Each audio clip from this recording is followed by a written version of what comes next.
What's going on, guys? Welcome to the Built for Life podcast. I am Gerald Hodges, and I am the host of this podcast. And today, on episode number 9, we're going to be talking about the journey to the finish line, the self-discovery, and the true growth behind a race journey.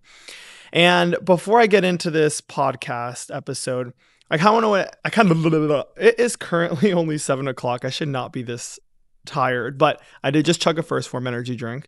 So to be fair, a lot of energy will be kicking in, hopefully in the next couple minutes. So bear with me. But few updates on my life, because it's been about a month since my last episode, and it's only right that I kind of update you guys on what's going on. And if you're watching from YouTube, because yes, today I decided that moving forward, all of our episodes are not only going to be on Spotify, but they'll also be on YouTube so that I can talk to you amazing humans face to face.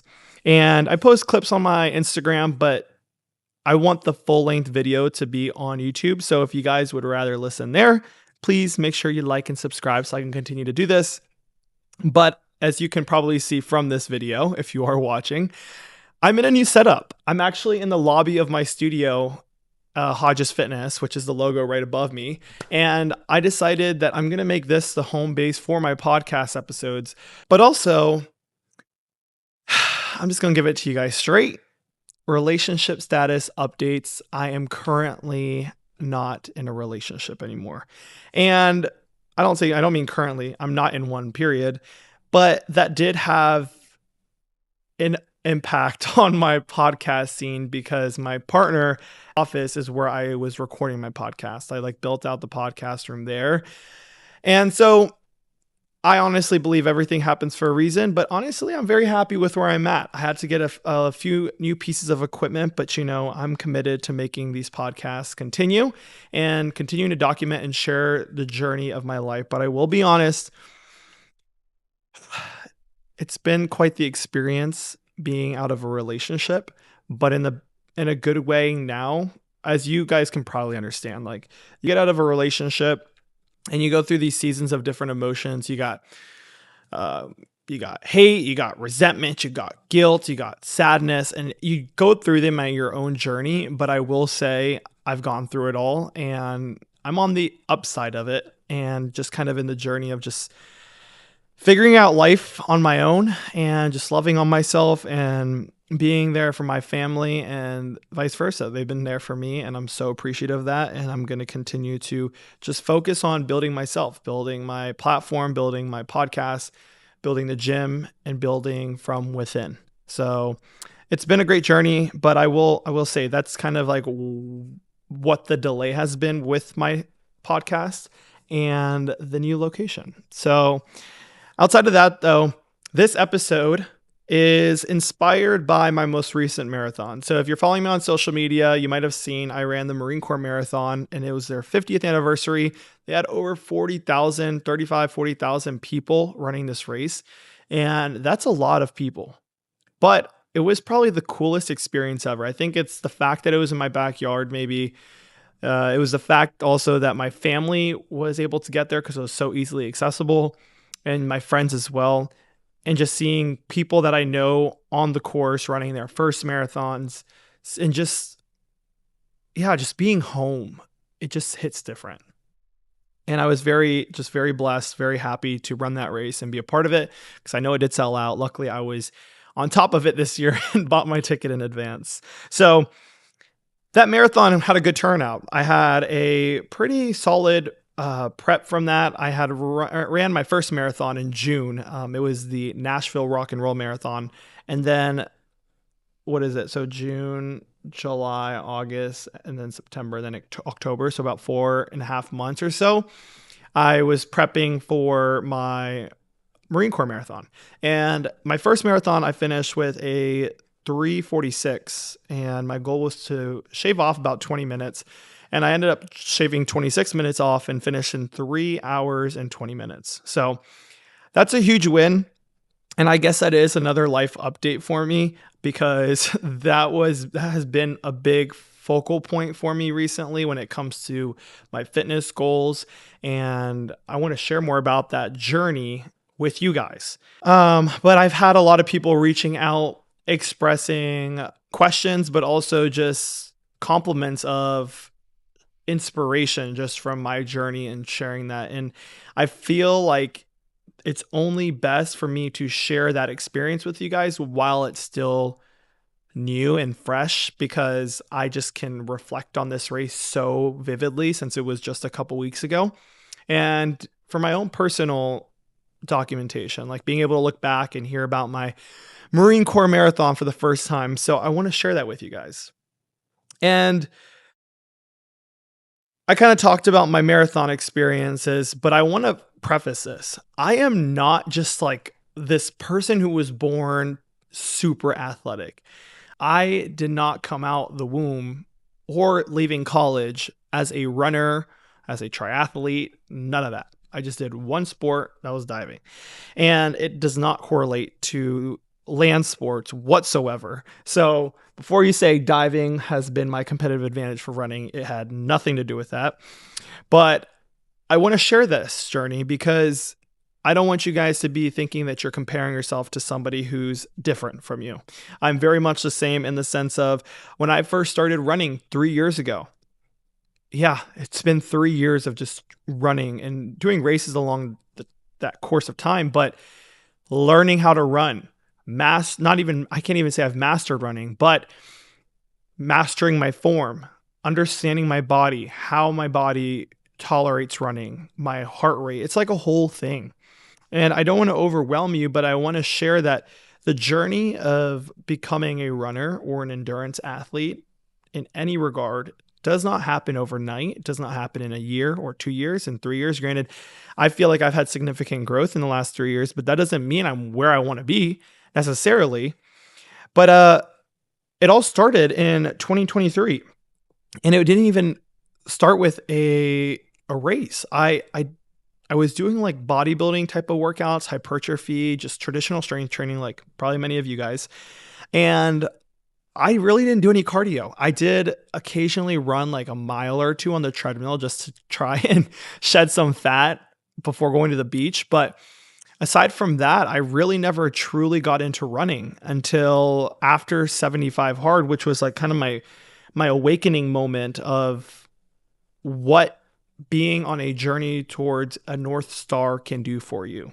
And what I mean by that is the 75 hard, if you guys don't know, it's 75 days and you have no alcohol, no eating out, and there's a bunch of different rules with it, 2 workouts a day.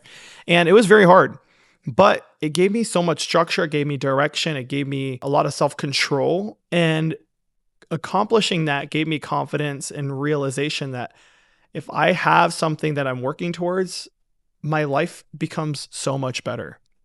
And if there's something that I could encourage you guys to do is understand that this journey of self-growth, self-development, whatever you want to call it, you're going to have this experience in your life where you're like locked in on something and you start to learn more about yourself and your ability to stay disciplined. And if you don't feel that or haven't experienced that yet, this episode is going to encourage you to find that thing. And it's all in reflection of my race. It's in a reflection of what I've done. But in 2023, going into 2024, I did that 75 hard, right? And then I was like, wow, okay, so this is what it's like to work towards something, an objective. My 75 hard, that last day, that 75th day, was my North Star. And so I was like, okay, what can I do now to train for something, have another North Star when it comes to fitness that I can train for? And I realized I wanted to get into running. I had been inspired by Nick Bare, the CEO of BPN, and his journey through endurance training. Mind you, he was a bodybuilder before and then transferred into endurance training, and that's his specialty now. And I was very inspired. And so I went and I started watching his YouTube videos. I started to run on my own. And my main goal was to run a half marathon because at that time, I did not think it was possible that I could run a marathon because I could barely run 3 or 4 miles without my ankles hurting, my knees hurting, my lungs hurting, and just feeling like shit after. And that was my North Star was the half marathon. And so I gave myself, like 6-7 months to train for this half marathon.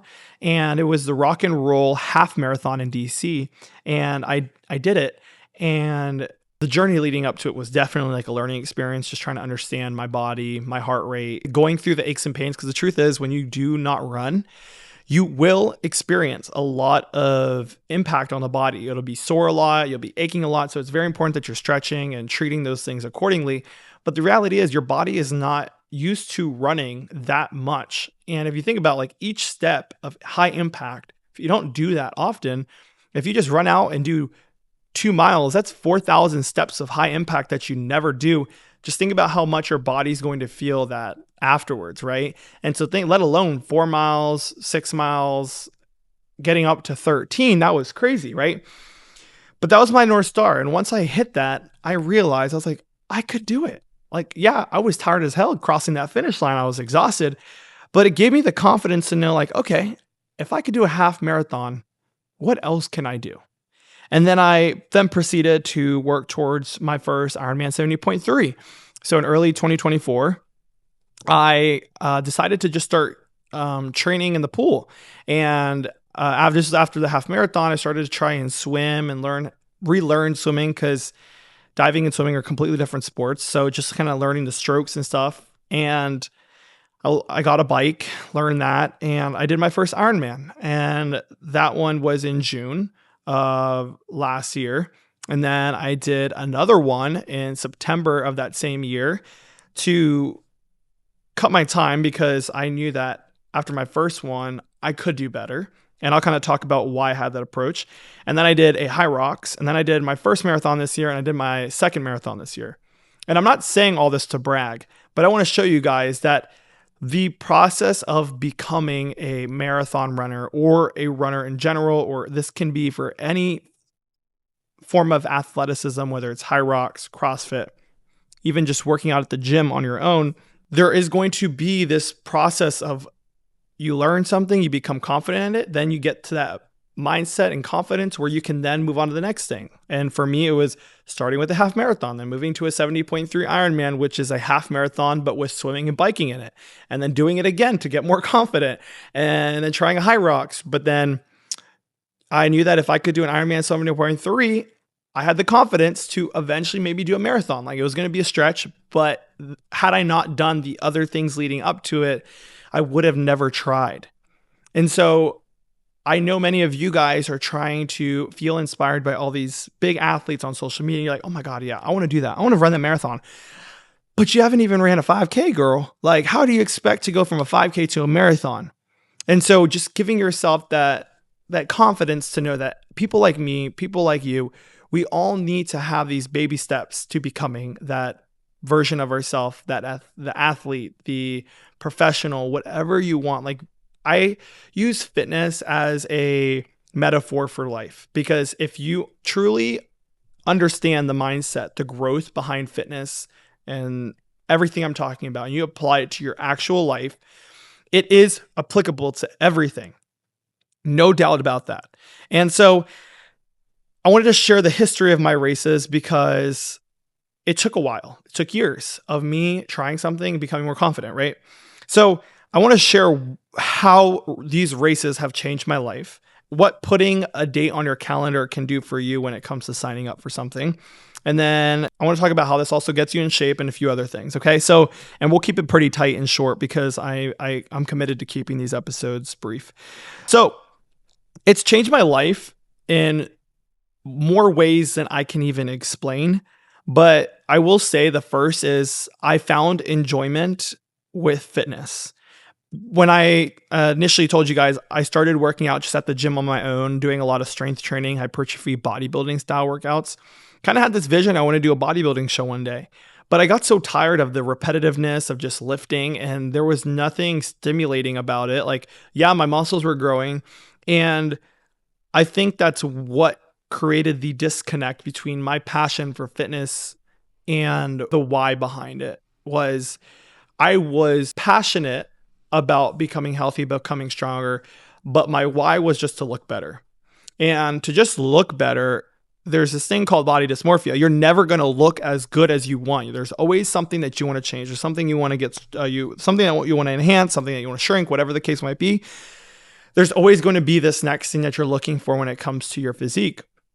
And so I got so bored of lifting. And then I realized that in racing, I found enjoyment in just being fit and having more endurance, having the ability to run an extra mile, having the functionality of my body to be able to do things on a daily basis that wasn't just lifting and putting something down. It was being able to chase my dog, or being able to do functional workouts and not get hurt because my body was well-rounded in regards to like being able to jump, explode, run, lift, all those things, right? So just finding enjoyment in what I was doing, and I was looking forward to my training. I was looking forward to going on this run and seeing what I could do.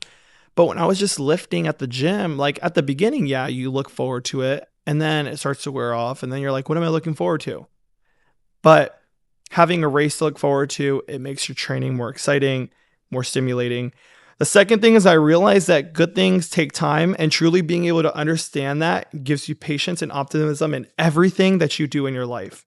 I shared with you guys, my endurance journey of running a marathon took 3+ years of learning how to run and get good at running. And I wouldn't even say I'm that good now, but I will say that having that appreciation for the process and understanding that good things take time.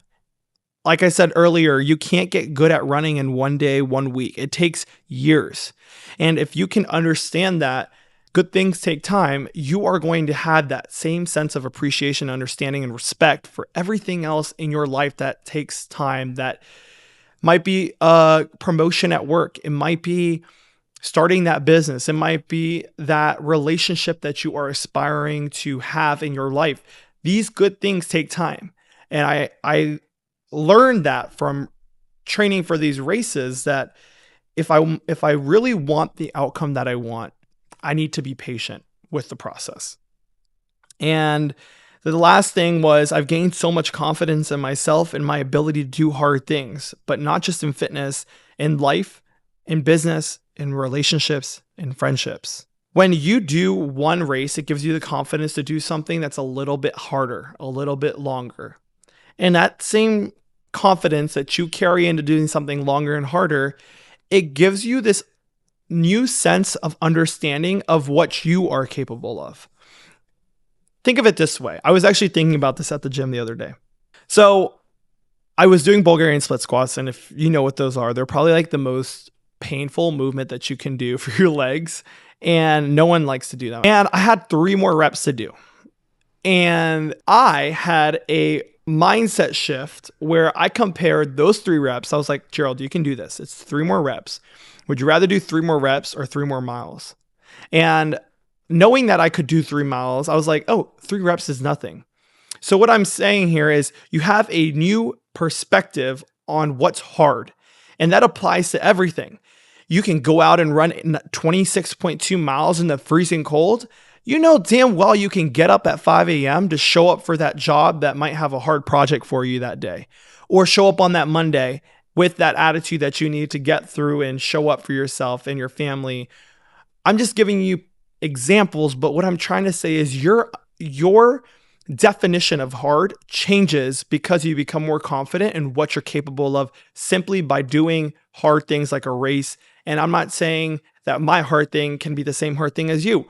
You might think that running a 5K is hard. Great. Make that your North Star.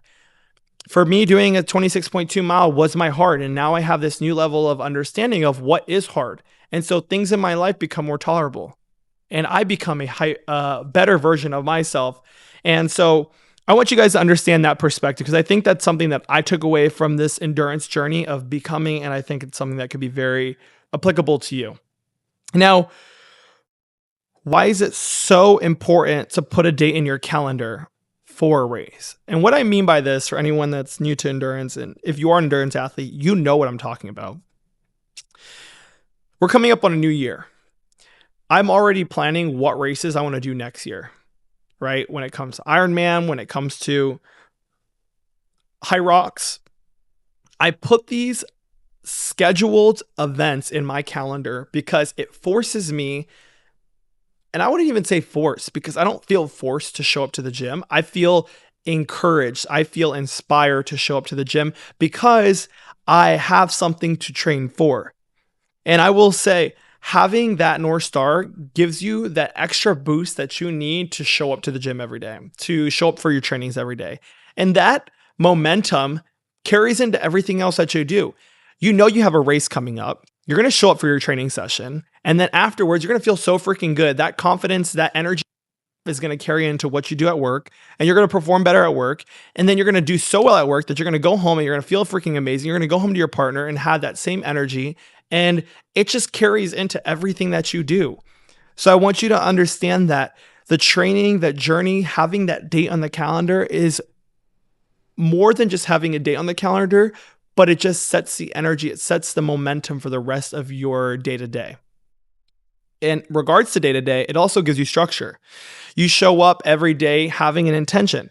I got to figure out when the heck I'm going to get in my training. Because look, you can't skip training when you have a date on the calendar, because that date is you're showing up to that race. Whether you think you are or not, you have committed to showing up to that race. And so knowing that, you're not going to skip your training sessions. So it's about figuring out when you're going to get those training sessions in that day. And so on a daily basis, you're forced to have structure. You got to figure out when you're going to get in the gym, because you got to make that happen. And then you also got to work it around your family, your relationship, your work schedule, right? So many different things. And so I will say, putting a date on your calendar is going to give your life structure. And then it's also going to keep you consistent, like I said before. Because you know something's on the calendar, because you know you got to run this marathon, because you know you're going to have to run this Hyrox, you are going to show up for your training, because there's no way you're going to show up on the day of the race not prepared, because that would be miserable. And if you're listening to this podcast, you wouldn't sign up for a race or sign up for something hard just to not show up and pursue it. You know that you are capable of it. It's just a matter of doing it and proving it to yourself. And that's kind of what this whole central message is about. And last thing is, you have a North Star.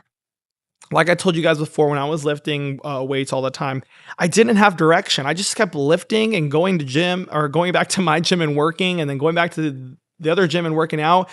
There was never this intention behind my training. And so having a North Star, something that you can look forward to, it gives you a sense of purpose. It gives you this new sense of motivation that you would not have otherwise.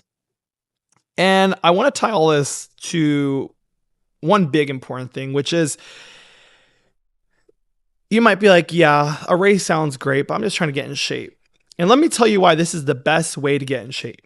Because like we said, consistency will be your number one factor, but also you have purpose in your training.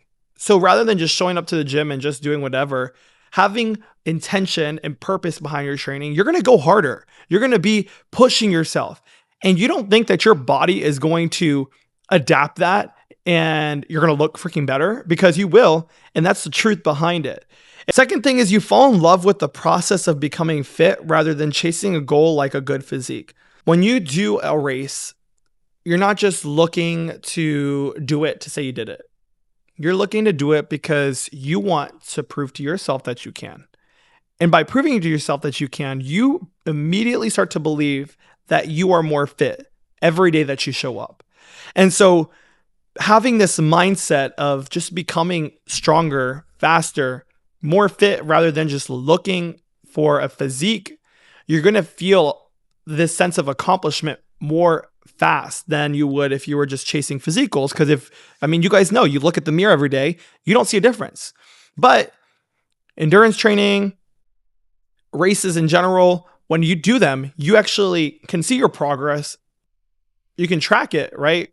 It's quantitative data, and you can track these things, and that level of confidence that you get from seeing that progress is going to be a lot more stimulating than if you were chasing a physique goal and you're just like, dude, my belly just looks the same, or my arms look just as small. This is going to be like, wow, I'm getting fit. I'm getting stronger. I'm becoming healthier. I'm becoming a better version of myself. So I want to paint that picture that this journey of signing up for a race or whatever that thing might be for you, that North Star, you're going to feel a lot more progress having that North Star than if you're just shooting darts in the dark. Now, I want to leave you guys with a couple of things. And that's the tips that come with figuring out what to do when you're trying to sign up for something like this, right? This journey to the finish line is truly where you become the person that you want to become. I know initially you're going to be like, my goal is to get across that finish line. Yeah, it is. But the truth is, once you cross that finish line, and I'm just telling you from experience, you realize that it wasn't the finish line you were chasing for, but it's the person that you were becoming through the process of getting to that finish line. And so I want to encourage you guys and give you guys some tips from personal experience that as you go through this journey to that finish line, this self-discovery, this growth behind the race journey, there are some things to keep in mind. Number one is be realistic with your time.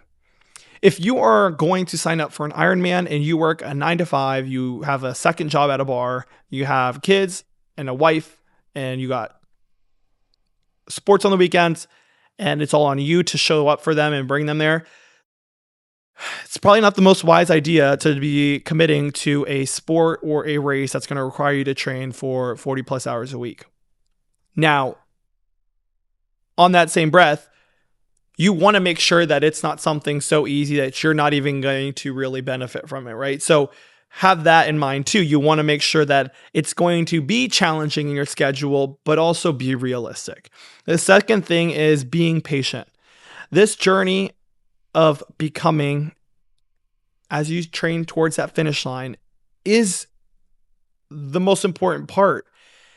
But if you're not patient with the progress on a weekly basis, you're not going to see progress every day or every week or every month. And understanding that patience is going to be the most important part, and just giving yourself the grace to know, like, it's not going to happen overnight. It's not going to happen in a month.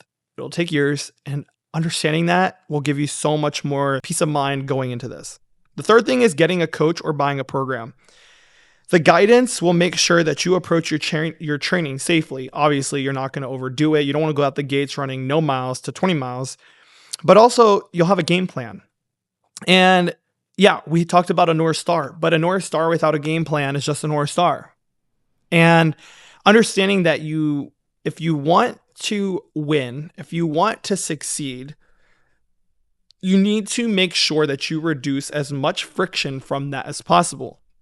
And the number one thing that most people deal with when it comes to friction and being good at a sport or training for a race or going to the gym is they don't have structure. They don't have a game plan. They don't have a coach. And you don't need all three, but you need something, a game plan of some sort to get you there. Otherwise, you're just kind of, again, shooting darts in the dark and you don't know how you're progressing. But if you're following a plan for running, which is very easy to find on Google, or you could get a coach for a very good price that just creates programs based on where you're at, they're going to build you up through a training program so that each week you're like, okay, I'm making progress. But you don't know how to build that yourself. Don't expect to be winning or getting to that finish line as your best, right? So that would be the third thing, is getting a coach or buying a program to make sure you have a game plan so that we are reducing any resistance, any friction from being able to be prepared for that race. The fourth thing is telling someone that you're doing this. You need someone to hold you accountable. I told my family, I was like, guys, I'm doing this. As a matter of fact, I actually, think about it, my Ironman 70.3, I was so scared. I actually posted on social media before I even signed up. And I was like, guys, I'm doing it. And putting it out there and having so many people reply like, dude, you're doing that? That's freaking crazy. That gave me the confidence, or not the confidence, the accountability I needed to train for this and actually make it happen. The last thing is, if this is your first race that you are feeling inspired to train for, give yourself grace and focus on the process of becoming rather than focusing on the specific outcome. Your goal is simple. It's the finish line. And what I mean by that is, don't go into your first race, don't go into the first time doing a hard thing with this overly aggressive goal of a finishing time or winning. Because the thing is, if you're so attached to that part, you're going to constantly feel discouraged because your training does not reflect that. But the part about endurance sports specifically, it makes you realize that your training doesn't your training in one day isn't what dictates the finish line. It's the consistency over time. It's those days when you don't want to show up, but you do, that dictate how you show up on game day, right? I call those the mental reps, because the truth is, when you do your race, and I keep using race as an example, but this can be anything. When you deal with those hard days at work, those challenging days that are going to dictate whether you get that promotion, or those hard, challenging days in your relationship, your reflection or your response to it isn't what you've built and gained from the good days of being in the relationship, but it's about how you showed up on the hard days, and that discipline, that mental resilience that's going to push you through those hard days, right? And have you ready to show up on game day. When that final test, that hardest part in your relationship, that hardest part in your career where it truly tests you, that hardest part in the race where those last few miles you feel like giving up, those hard days are where you build the ability to push through and finish. And if you don't show up on those hard days throughout your training, throughout life, you won't be able to show up on game day. And so I want to remind you that it is so important that through this journey, don't get so focused on the finish line. Focus on showing up on those hard days. Focus on showing up for that consistency, that journey of becoming who you are through that process. And I promise you, you'll have so much more peace of mind and patience with yourself getting to that race day, or getting to that promotion, or getting to that relationship, right? And then the last thing is the truth behind why we do this in the first place. It's the person you become throughout the process. You learn so much about yourself. You learn so much about what your limiting beliefs are. Like I said, I didn't think I could run more than 4 miles when I first started running. Now I have this mindset. I'm about to run an ultra. I'm about to do an Ironman. And I would not have had that had I not done those other things. Again, you're building confidence in yourself. Every time you do something hard, you immediately think, I can go a little bit further. And just think about how that tolerance for that one hard thing can carry through everything else that you do in your life.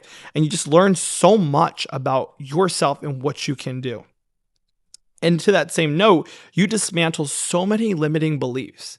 And it's not even just as dismantling the limiting belief of doing a hard race, but when you know you've done that hard race, everything that's hard in your life just becomes that much more tolerable. You can tolerate the workload at work now because you're like, well, nothing beats a 26.2 mile run.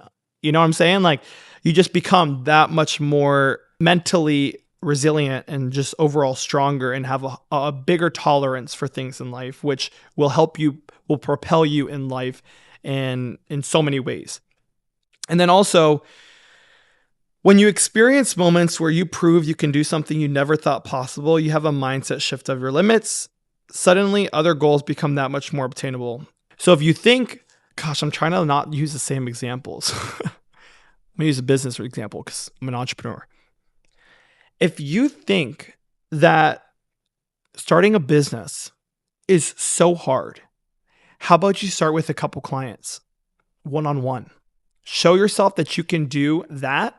And then I promise you're gonna be like, oh my God, I got these 3 clients on check. They're succeeding. I've proved to myself that I know how to do X, Y, Z. Let me take on another few clients. You know what? Let me start a business and let me teach other people how to do the same thing. But had you not started with those couple clients, you would not have never started that business, right? So understanding that mindset shift of your limitations just continuously gets more and more aggressive, and you become limitless. And then you get to a point where you're freaking crazy and you think the sky is your limit, and you just start doing insane shit, not just in fitness, in life. You chase after things that you've always wanted to. You pursue that relationship you've always wanted to. You start that family that you've always wanted to. You start that business that you've always wanted to. But it all started because you took that initial step of signing up for that race, signing up for that hard thing, going through the journey of becoming, dismantling all these limiting beliefs, and building what I call confidence.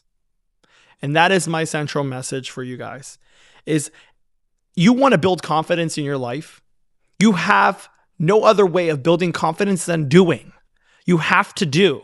There's no workbook. There's no activities. There's no workshop. There's no conference that's going to teach you how to be confident. The only way that you can become confident is by showing yourself that you can do something. And then that proof gives you the confidence to try something else. And then you try that next thing, you become that much more confident to try something else. And then you realize after doing one small thing, then it becomes a little bit harder and a little bit harder. You become that much more confident. It's very easy. And I know a lot of you guys want your life to change. You want something different for yourself, but you don't have the confidence to go out and do it. Well, here's your sign. Put something on the calendar, train for it, and I promise you, you will become more confident in everything that you do in your life.